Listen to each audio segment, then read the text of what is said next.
সবাই অনেক বেশি ভালো আছেন। আজকের ভিডিওতে আমরা টি-শার্ট ডিজাইন নিয়ে আলোচনা করব।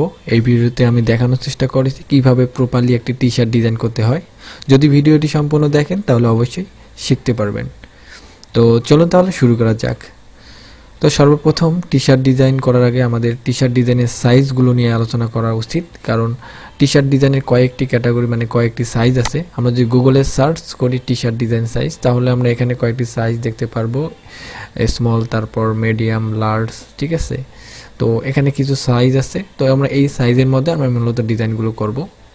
তো আমি বেশি কথা বলবো না, শুধু আপনাদেরকে কাজ দেখাবো কিভাবে আপনার টি-শার্ট ডিজাইন প্রপারলি করতে পারেন। তো আর কিছু কথা না বললেই নয়, সেটা হচ্ছে আমরা সবাই জানি বর্তমান টি-শার্ট ডিজাইনের চাহিদা প্রচুর এবং ফিউচারে থাকবে টি-শার্ট ডিজাইনের চাহিদা, কারণ টি-শার্টটা হচ্ছে প্রতিনিয়ত মানুষের এটা প্রয়োজন, ঠিক আছে। তো টি-শার্ট ডিজাইন যারা শিখতে চাচ্ছেন তারা অবশ্যই ভালোভাবে টি-শার্ট ডিজাইনগুলো শিখবেন, তাহলে আপনারা ভালো একটা সেল নিয়ে আসতে পারবেন। আর টি-শার্ট ডিজাইন হচ্ছে সব থেকে সহজ।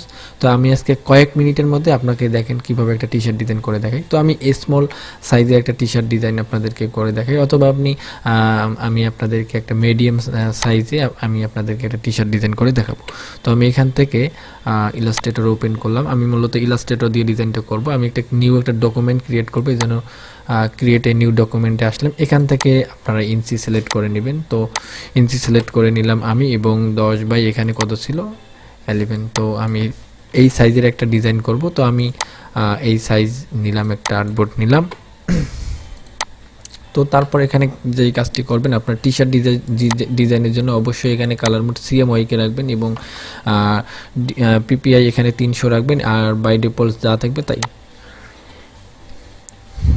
তারপর হচ্ছে টি-শার্ট ডিজাইন করার জন্য আপনাদের যে এরিয়াটা নিতে হয়, ব্লিড এরিয়া, এটা আপনার পছন্দ মতো আপনার ডিজাইন সুবিধা অনুযায়ী একটা ব্লিড এরিয়া নিতে পারেন। এটা কোনো নির্দিষ্ট সাইজ আপনাকে নিতে হবে না, আপনার মনের মতো করে আপনি এই সাইজটা আপনারা নিতে পারেন। তো আমি এভাবে করি।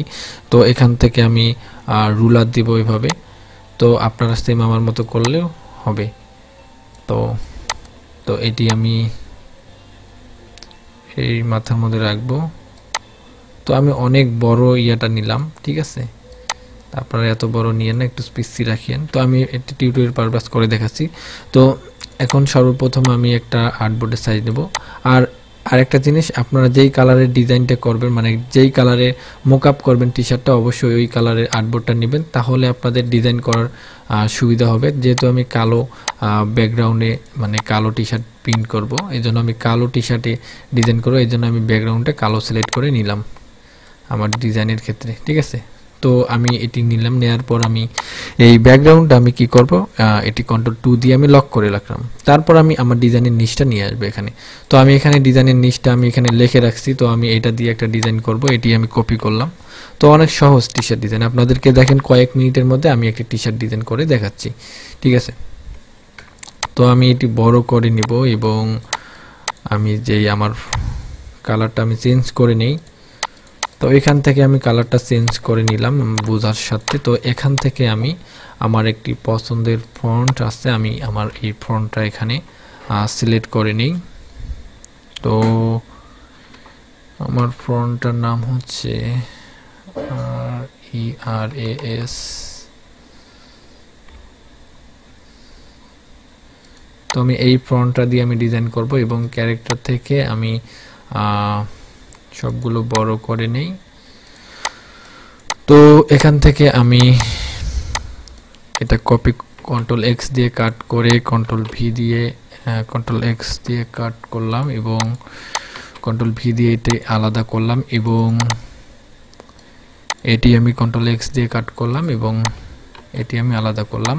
তো সবগুলো আমি এইভাবে আলাদা করে নিব, আমার ডিজাইন এইভাবে করব। তো ডিজাইনের নিচ হচ্ছে আপনার কাছে, আমি জাস্ট আপনাদেরকে দেখাচ্ছি যে প্রপারলি ডিজাইন করবেন কিভাবে। তো এখানে আমি কিছু ইফেক্ট ইউজ করব, এগুলো আপনার দেখলে লাভ আছে, আপনারাও পারবেন। তো এখন সর্বপ্রথম আমি এখানে আমার এটি প্লেস করে নিই এভাবে লেখাটা। তো আমি এখানে লেখাটা প্লেস করে নিলাম, এবং এখানে তো আপনারা যদি দেখেন পরিপূর্ণ ভিডিওটি, অবশ্যই অনেক কিছু শিখতে পারবেন আপনারা। তো আমি এটি আউটলাইন করে নিলাম, আমার কাজের ক্ষেত্রে আমি আউটলাইন করে নিলাম। এখন আমি এখানে আরও কিছু শেপ ইউজ করব।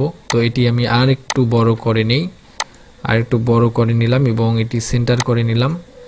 এটি আমি সেন্টার করে নেব অবশ্যই আর্টবোর্ড থেকে, হ্যাঁ আর্টবোর্ডে সিলেক্ট আছে, এটি আমি সেন্টার করে নিলাম এবং এখান থেকে আমি একটি ডিজাইন করব এখানে। তো আমি একটি ডিজাইন করার জন্য এইভাবে আমি একটি সিম্পল, তো আমি এইটার কালার দিব একটু অরেঞ্জ বা ইয়েলো টাইপের, এই টাইপের আমি কালার ইউজ করলাম এখানে। তো এই কালারটা অনেক ভালো, তো আমি এই কালারটা ইউজ করলাম এখানে। তারপর আমি এখানে এইটি সিলেক্ট করে দিব এবং এটি উপরে দিয়ে দিব সেম একইভাবে। এটি আমি একটু বড় করে দিব এইভাবে। তারপর এই কালারটা আমি আউটলাইন করে কালারটা আমি ব্ল্যাক রাখব। তো আমি এই কালারটা এটি রাখলাম এবং আর একটি জিনিস আমি এটি এই মাপটা করে নিই, আমি সবগুলো ওই একই মাপে রাখবো। তো এটি আউটলাইন করে নিলে আমার সুবিধা হবে। তো আমি এটি আউটলাইন করে নিলাম এবং এখান থেকে যেহেতু ওটা পিছে গেছে, হ্যাঁ, তো এখান থেকে আমি এটি সেন্টার করে নিলাম এখানে। তো টি শার্ট ডিজাইন কিন্তু অনেক সহজ, আপনারা দেখলেই বুঝতে পারবেন। তো আমি এখান থেকে আরও কিছু এখানে শেপ দিব, এইভাবে আমি শেপ দিলাম, 1 2 3টা দিব, 1টা 2টা 3টা। আমি এই 3টা সিলেক্ট করলাম এবং এই পর্যন্ত রাখলাম। আমি এই যে এ আছে না, এ এবং টি, তো এইটার আমি মাঝামাঝি অ্যালাইন করব, তাহলে ডিজাইনটা দেখতে সুন্দর হবে। আমি এর মাঝামাঝি করলাম এবং এই অ্যালাইনটা ঠিক করব এই দিক দিয়ে।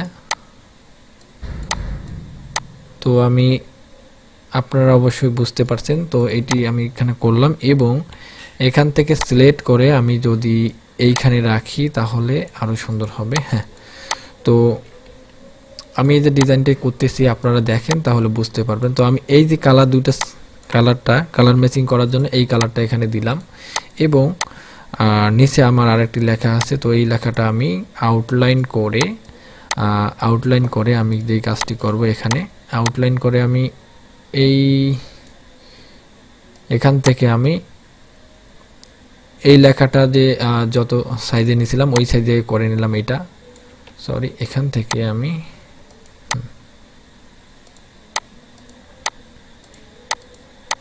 তো আমি এখানে নিয়ে আসলাম। তো আমি একটু এটা মডিফাই করে একটু বড় করে নিব, এইভাবে বড় করে নিলাম। ওইটার সঙ্গে মিল রাখলাম এটি, ঠিক আছে, ওইটার সঙ্গে আমি এটি মিল রাখলাম, মানে অ্যালাইনটা ঠিক রাখলাম। এখন আমি এখানে কিছু গ্রাঞ্জি ইফেক্ট ইউজ করব, তো তাহলে আমার ডিজাইনটা অনেক সুন্দর হবে। আপনারা থাম্বনেইলে দেখতে পাচ্ছেন যে কীরকম মেকআপ করার পর ছিল। তো আমি এই ইফেক্টটা কিভাবে ইউজ করব, আপনারা ওই গ্রাঞ্জি ইফেক্টগুলো ফ্রিপিক থেকে ডাউনলোড করে নিতে পারবেন। তো ফ্রিপিক থেকে ওগুলো ডাউনলোড করে নিতে পারবেন। তো আমার এখানে গ্রাঞ্জি ইফেক্ট কিছু আমি আগে ডাউনলোড করে রাখছি।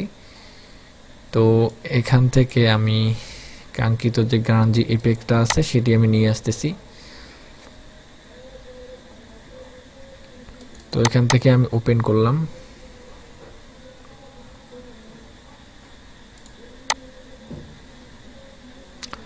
তো টি শার্ট ডিজাইন কিন্তু অনেক সহজ, তো আপনারা ভালোভাবে দেখলে শিখতে পারবেন। তো আমি এই গ্রাঞ্জি ইফেক্টটা নিয়ে আসলাম এখানে নিয়ে আসলাম, মানে আমি এই গ্রাঞ্জি ইফেক্টটা এখানে ইউজ করব। তো আমি শুধু ইউজ করব না এইটার উপর, এই যে এই লেখাটার উপর ইউজ করব না, এবং তাছাড়া সবগুলোতে ইউজ করব। এটা সবগুলো সিলেক্ট করে এটা আনসিলেক্ট করলাম এবং কন্ট্রোল জি দিয়ে আমি গ্রুপ করলাম। গ্রুপ করার পর এখান থেকে আপনারা কি করবেন, এই যে আপনারা এখান থেকে ট্রান্সপারেন্সিতে আসার পর এখান থেকে মেকে সিলেক্ট করে দিবেন। তারপর আপনারা এখানে এই ক্লিপটা উঠাই দিবেন। দেওয়ার পর আপনারা যে কাজটি করবেন, এই যে আপনারা যে গ্রাঞ্জি ইফেক্টসটা নিচ্ছেন আপনারা এখান থেকে এখানে নিয়ে আসবেন, এখানে সুন্দর করে এভাবে প্লেস করবেন। কন্ট্রোল টি দিয়ে সিলেক্ট করবেন, দিয়ে আপনারা সুন্দর করে এটি এই পর্যন্ত রাখবেন, ঠিক আছে, যেখানে আপনার এই গ্রাঞ্জি ইফেক্টটা দিবেন। তো এখানে রাখার পর আপনারা যে কাজটি করবেন, কন্ট্রোল এক্স দিয়ে কপি করবেন। করার পর আপনারা আবার এখানে এটি সিলেক্ট করবেন, ট্রান্সপারেন্সিতে যাবেন। যাওয়ার পর আপনারা এই আর্টবোর্ডে সিলেক্ট করে এখানে কন্ট্রোল এফ দিয়ে পেস্ট করবেন উপরে, বা কন্ট্রোল ভি দিয়ে পেস্ট করবেন এখানে, ঠিক ঠিক আছে। তো এখানে পেস্ট করার পর আপনারা যে কাজটি করবেন, এই যে এখানে যে অপশনটা আছে এখানে ক্লিক করে দিলে আপনার কি হবে, এটা এখানে ক্লিপিং মার্ক হয়ে যাবে। তো আমাদের এখানে আরেকটা লেখা ছিল, ওইটার জন্য আমি এখানে ব্যাক স্পেস করে দিচ্ছি কিবোর্ডের। তো আমি এটা ব্যাক দিচ্ছি। তো আমাদের এখানে একটা লেখা ছিল, তো দেখেন অলরেডি কিন্তু আমার ডিজাইনটি হয়ে গেছে। এখন যদি আমি এটা মকআপ করি তাহলে কিন্তু আমার অরিজিনাল যে ইয়াটা আছে ওটা দেখতে পারবো, অরিজিনাল ভাবটা। তো অল্প সময়ের মধ্যে আমি আপনাদেরকে দেখাইলাম কিভাবে অল্প সময়ের মধ্যে আপনারা টি শার্ট ডিজাইন করতে পারেন। ঠিক আছে, তো আজকের ভিডিওটি এই পর্যন্ত। তো টি শার্ট ডিজাইন নিয়ে সাইজের বিষয় বা আপনি কোন মার্কেট প্লেসে সেল করবেন এগুলো নিয়ে অনেক ভিডিও থাকবে নেক্সটে আমার চ্যানেলে। তো আপনি যদি আমার চ্যানেলে একদম নতুন আসতেছেন বা নতুন দেখতেছেন তাহলে অবশ্যই আমার চ্যানেলটা সাবস্ক্রাইব করে দিবেন। সাবস্ক্রাইব করে দিলে আপনার লাভ আছে। ঠিক আছে, তো ভালো থাকবেন, সুস্থ থাকবেন, আল্লাহ হাফেজ।